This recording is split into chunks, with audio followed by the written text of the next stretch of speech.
Welcome to the Dream Life is Real Life podcast with your host, Hannah Hermanson, bringing you real-life stories of people who realized their dreams to educate and inspire you to create your legacy of abundance now.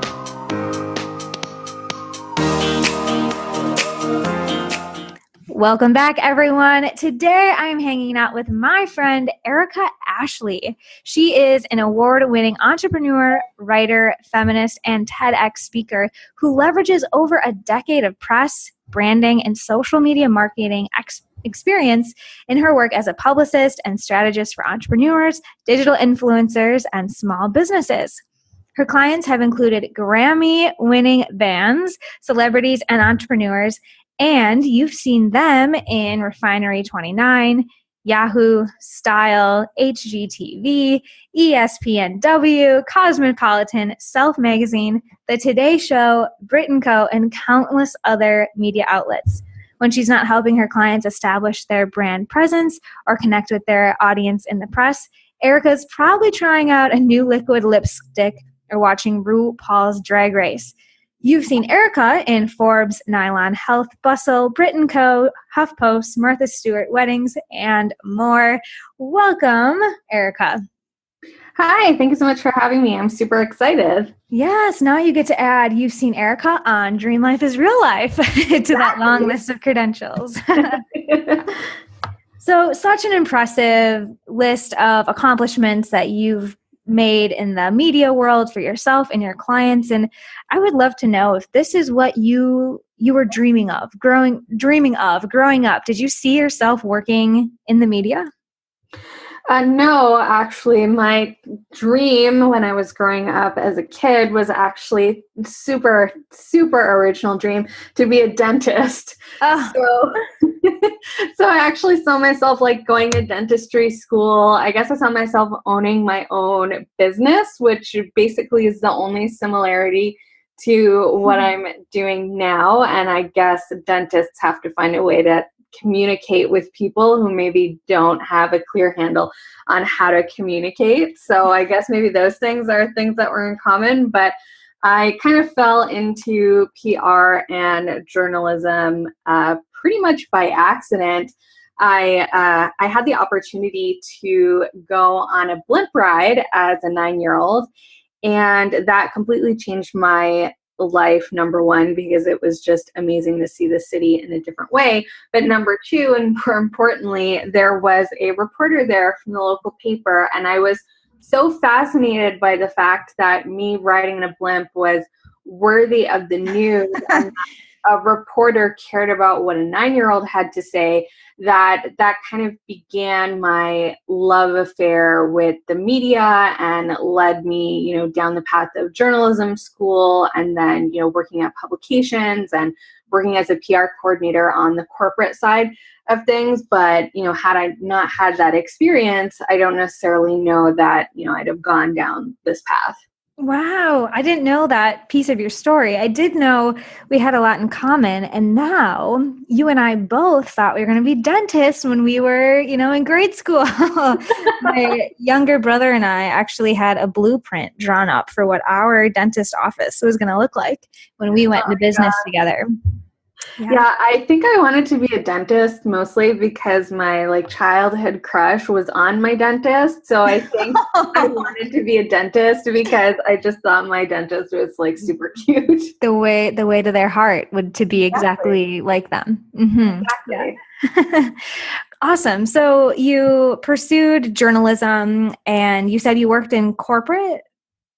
Yeah, so I got my first degree in journalism, and then I did my other degrees in art history, but I was still working at publications during that time. So I either founded or was on the editorial board of 4 publications, and then I did other things in corporate. And my last job before, starting out on my own was as a PR and advocacy coordinator for a pretty large not-for-profit in Ontario. So I was, writing press releases. I was trying to get FaceTime with government officials. We were, getting our story in the media, advocating about different things that the organization wanted to advocate for. So that was my, last job before I became an entrepreneur, was actually in PR. Well, that sounds like a pretty dream job, making a difference and doing the work that your 9-year-old self was inspired about. So what made you transition out of that role? So I always say that entrepreneurship chose me. I didn't necessarily choose it. So basically what happened is I woke up one day, and people talk about falling on your face in the metaphorical way. I actually literally fell on my face because I was actually getting up to go to work at that job, and my left hip was in so much pain that I stood up, wasn't prepared for it, and fell down and couldn't go into work that day. And that kept happening, where I would wake up in a ton of pain. So I've had almost my whole life. I was diagnosed at 18 months with juvenile rheumatoid arthritis, and my hip joint had gotten so worn away that I was on the list for a hip replacement, and there was just no way on the face of the earth that I was going to go into a job where I had to climb up and down 3 flights of stairs when just getting to my front door was a struggle. So I had to find a way to make money. I had to do something different. And so entrepreneurship became a necessity, not necessarily a choice. Wow. Yeah, I think that, there's some metaphor there with, like you said, falling on your face. And I do find it interesting how few people that I interview on the show or folks that I encounter grew up thinking, I'm going to be an entrepreneur and help thought leaders get featured in the media, maybe because we're not exposed to that, but also because it doesn't become that necessity to take full ownership for our lifestyle, for our income, for the work that we do. So how does one go from falling on their face to just stepping into entrepreneurship? Was that a simple and seamless transition for you, or what did you have to learn? So luckily, I had been working as a freelancer, which is how my Grammy-winning clients came to be. And I also worked with a former winner of The Voice back when I was still a student in school. So I had already had experience as a freelancer, just doing contract work, but I didn't really know what I was doing because this was in my really early 20s. I was about 20, 22, maybe when I finished. So I didn't know what I was doing, didn't know anything about contracts, was just kind of, essentially side hustling. It was a pretty sweet side hustle, but a side hustle nonetheless. So I think the biggest transition was figuring out, how do you actually run a business online? Because the only people that I had seen running businesses at that point online, and I didn't even think about it as businesses at this point, was the beauty and fashion influencers that I was following, the YouTubers that I would watch. They were running a business online, and they were pretty much the only people that I'd ever seen do that. So figuring things out was a huge learning curve. Mm-hmm. Yeah. And so, taking the work that you were doing for, as a side hustle or for another organization, it sounded like you were, working for a corporation, you're definitely on a team and you have people holding you accountable or giving you projects to work on. And so were there ever moments in that transition to okay, I need to figure out contracts and how to do this online, that you felt isolated or alone in that process? Yeah, so I felt alone for probably the first 4 to 5 months for sure, because I had a small reserve and I had a small cushion of money that I had built up, thankfully, over the years, but it wasn't a lot, and I knew it was going to run out at some point. So I went to a friend who was a beauty influencer and looked at what Facebook group she was in, because I said, you know what?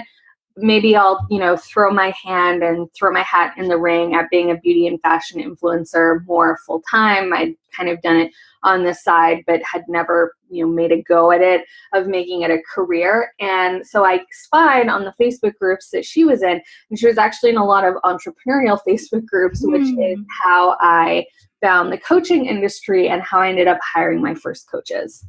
Yeah, that's super interesting. I did a similar thing when I first thought, okay, I'm going to do an online business and I'll figure out the contract and the nitty gritty of how people do this. But then here I was in my apartment on my computer. And so I think the Facebook strategy is something, pretty popular for the last several years and something now that people are converting into a marketing tool. And really it just started as, I think, community and those of us looking for other folks thinking the way we think and doing the things that we do. So super interesting. And a piece of your story, I don't know if you mind sharing a little bit of, and I'm not sure where it exactly fits in, but your decision to start a PhD program and use, academia to achieve some of your goals as far as being a feminist and now a TEDx speaker, but involved in ways more than just having an online business that can replenish your financial cushion. So yeah, can you just talk to us a little bit about that point in your life and you made a decision to go back to school? Yeah, so I was pretty much in school the entire time. So it actually wasn't a decision to go back. It was a decision to drop out, basically. So in addition to having all these health issues trying to start this business, I was also in a new city. So I had just gotten this job. I was in a new city. I was starting my PhD program. And I now could not go to class anymore, which was an interesting thing to explain to your professors, that after about 3 months, you're no longer going to class. So I tried to make the two things work at the beginning. So I officially dropped out in 2017, so last year. And that decision really came from wanting to impact more people.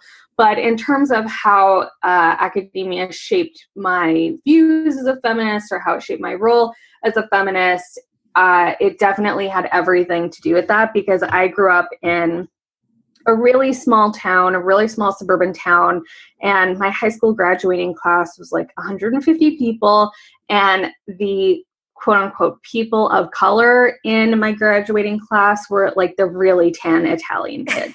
That's about as diverse as it got. So we didn't have people of color. We didn't see people of color at the time. Now things are really different.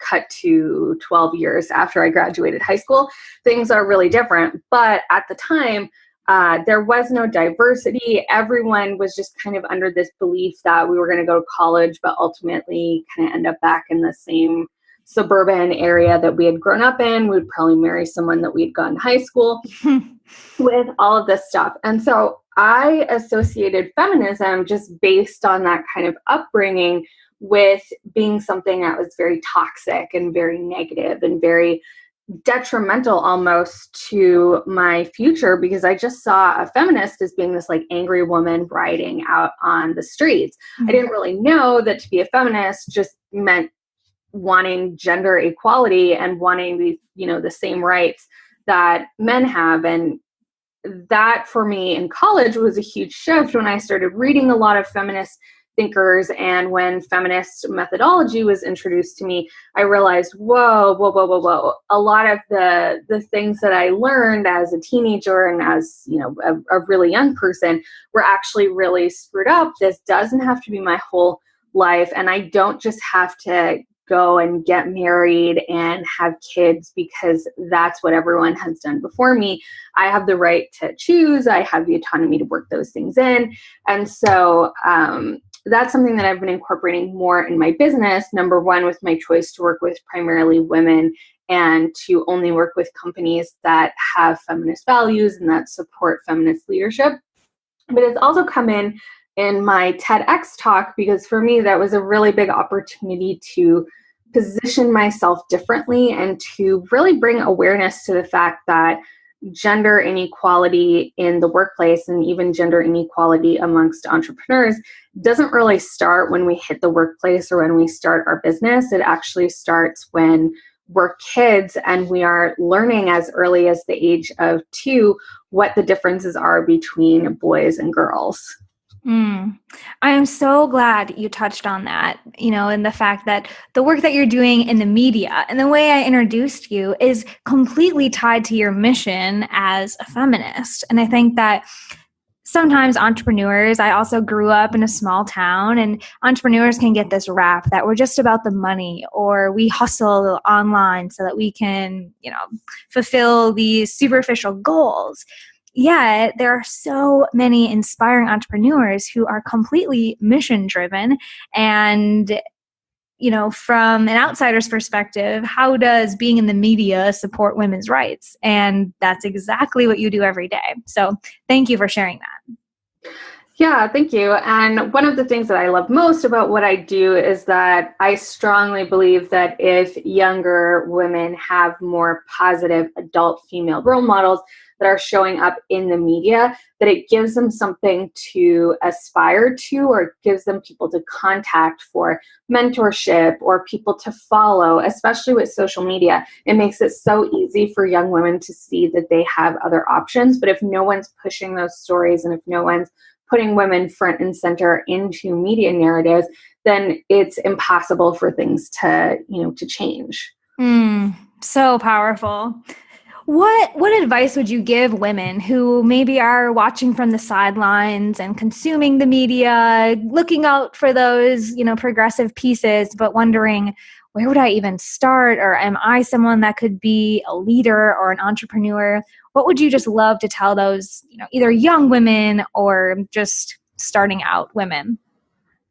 Anyone can become an entrepreneur. We live in an age with unprecedented opportunity, and it's really important that you go after the things that you want. So whether that's a business or something else, it doesn't matter. It's important that you go after the things that you want. And the media can play a really big role because it can help you to see what types of stories work and what types of narratives people want to follow, number one. But it can also be a great credibility and authority builder if you can get your story featured in the media, so that even as someone who's starting out, you have things to add, you have life experiences to share, and you have things that would be really valuable to someone else. So you might as well start building your media credibility and becoming brand partners and becoming brand friends with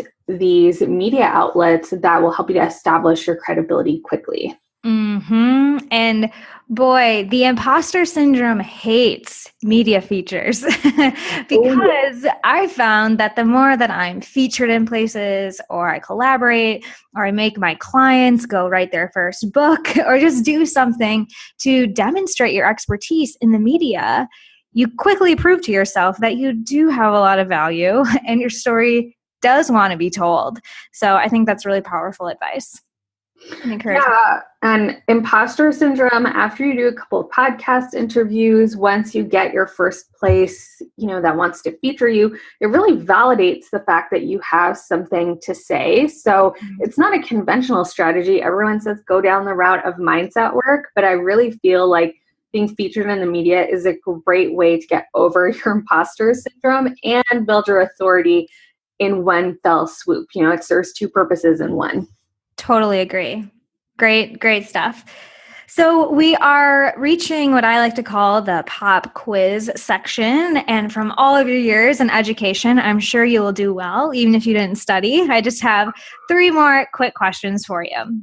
Sure. All right. The first one is, I'm blanking. I always ask the same 3. The first one is, what is one thing that we can do today to get us closer to our dream life or the goals that we have? What's one action we can take?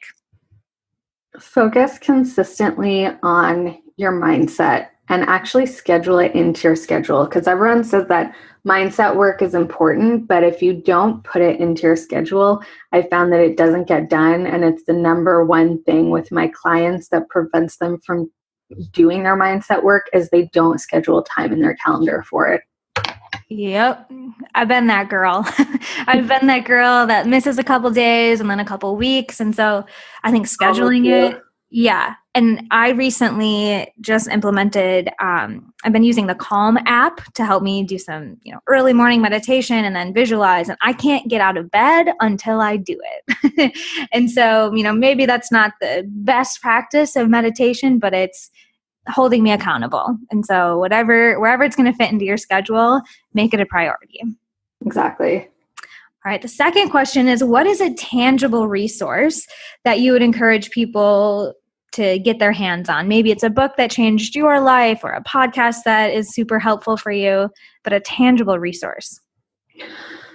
A podcast that I really love is Girl Boss with Sophia Amoruso. So I just admire Sophia in general, but I love the quality of questions that she asks, and that it's one of the few podcasts that really places an emphasis on speaking to women, not just about their successes, but about the really difficult moments and the failures in their business and in their career. So it's really important to hear that even for people that have multi-million-dollar companies or billion-dollar companies, or that are Academy Award-winning actresses, that they have also struggled with things, and that the journey has been ups and downs, because sometimes, especially on social media, we only see the ups. So it's important to remind ourselves that this is ultimately a journey, and journeys are going to have highs and lows. And that podcast, while providing actionable business advice, also helps to remind me that I'm not alone in my struggles, that other people have gone through similar things. So important. Great stuff. Very last, you're doing great, by the way. A+ so far. The last question is, where can people learn more about the work that you do and stay connected to you? So there's two places. Number one, you can go to my website, erikaashley.co, and that's where you'll find my blog. You'll find all of the programs that I have available, and that's where you can sign up for my newsletter so that you can receive really helpful emails from me once to twice a week. The other place is all across social media, so my handle is consistent all the way across. It's Erika Ashley, and that is where you can connect with me on a more personal level, where you can ask me any questions that you have, and where you can just get to know more about me as a person and the weird things that I like. And you can see, my live reactions to things that are happening on RuPaul's Drag Race every week. So it's a lipstick too. We'll see some lipstick, right? Exactly. You will always see lipstick from me. You'll see me unboxing, makeup products live on my Instagram stories. So if you want to know the human behind the podcast voice and the human behind the polished podcast interview, Instagram stories is really where you want to hit me up. I've been loving those lately. Good stuff. Instagram stories are fun. And so we'll make sure that your website is linked in the show notes so that folks can hop over onto erikaashley.co and access those things you talked about. As always, Erika, you know your stuff. I can give a personal shout out to the work that you do, and helping people get featured and build that confidence to tell their story. So you're an amazing example, and I always appreciate. I don't like the phrase picking your brain, but you did just share a lot of your brain with us. So thank you. Absolutely. It was such a fun time. I had such a good time reliving, our shared, never fulfilled dreams of being a dentist together. A dentist or an academic. Here we are now just chit-chatting all day. Isn't it great? Exactly. Life takes a weird turn. It's all good, my friend. I will talk to you soon. And listeners, don't forget to hop on over to dreamlifeisreallife.com/podcast to learn more about Erika Ashley and to make your dream life your real life. You've been learning how to make your dream life your real life with Hannah Hermanson. To get the resources mentioned on today's show and to listen to past episodes, visit www.dreamlifeisreallife.com.